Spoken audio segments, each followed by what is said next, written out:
আলাইকুম। আজকে আপনাদের সামনে নিয়ে হাজির হয়েছি একটি সম্পূর্ণ ভিন্ন ধরনের রেসিপি, সহজে কম সময়ের মধ্যে যেন আমরা এর পবিত্র রমজান মাসে খেতে পারি, তা হলো চিকেন কাটলেট। আমরা স্বল্প সময়ে কিভাবে একটি পুষ্টিকর চিকেন কাটলেট তৈরি করতে পারি তা সহজে এখানে কিছু অল্প সময়ের মধ্যে করে দেখাবো।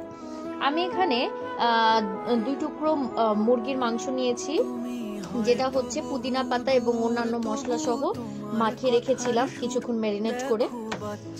এরপরে আমি এখানে একবারে, যেহেতু বলেছিলাম পুষ্টিকর খাবার বানাবো, তাই এখানে আটা, ময়দা না নিয়ে আমি আটা ব্যবহার করেছি, পেঁয়াজ, মরিচ, কিছু পাস্তা, এখানে নিয়েছি ব্রেড আর হচ্ছে গাজর একটু কুচি কুচি করে। আমি এখানে ডিম নেইনি, চাইলে আপনারা মাখানোর সময় সুন্দর করে ডিমও নিয়ে নিতে পারেন। এখন আমরা দেখে নিচ্ছি বাকি পোর্শনটুকু। এখন আমি সবগুলো ম্যারিনেট করাগুলো সব একসাথে মিলিয়ে মাখিয়ে ফেলবো, তারপর জাস্ট চুলায় ভেজে নেব, অনেক কম সময়ের মধ্যে তৈরি হয়ে যাবে।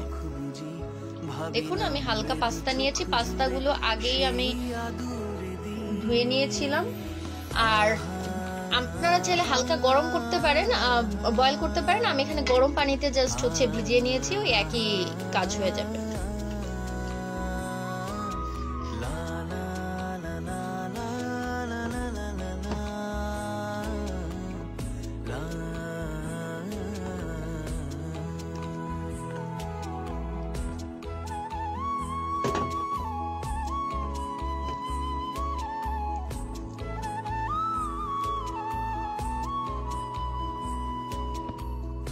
হালকা করে মাখিয়ে নিচ্ছি।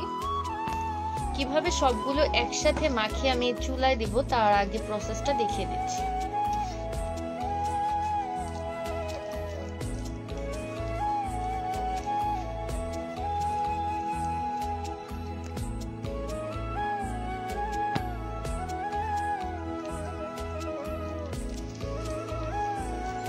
ওদিকে তেল গরম হচ্ছে, আমি এদিকে হালকা করে এটাকে কিভাবে মাখিয়ে নিচ্ছি তা দেখিয়ে দিচ্ছি। মেরিনেটেড সব মশলাপাতিগুলো, উপাদানগুলো আমি মুরগির গায়ে আলতো করে লাগিয়ে দিচ্ছি, যাতে একসাথে ভাজা হয়ে যায়। এখন আমি এটা চুলায় এখানে আমাদের তেল গরম হয়ে গিয়েছে, আমি একবারে ভাজা হয়ে যাবে। আমি এখন অল্প আছে, অল্প থেকে মাঝারি আছে, বেশি আছে দিবেন না, তাহলে মাংসটা ভালোভাবে সিদ্ধ হবে।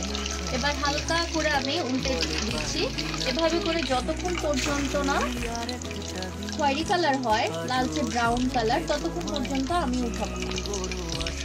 দেখুন কালারটা কত সুন্দর হয়ে গিয়েছে, অলরেডি ব্রাউন কালার হয়ে এসেছে।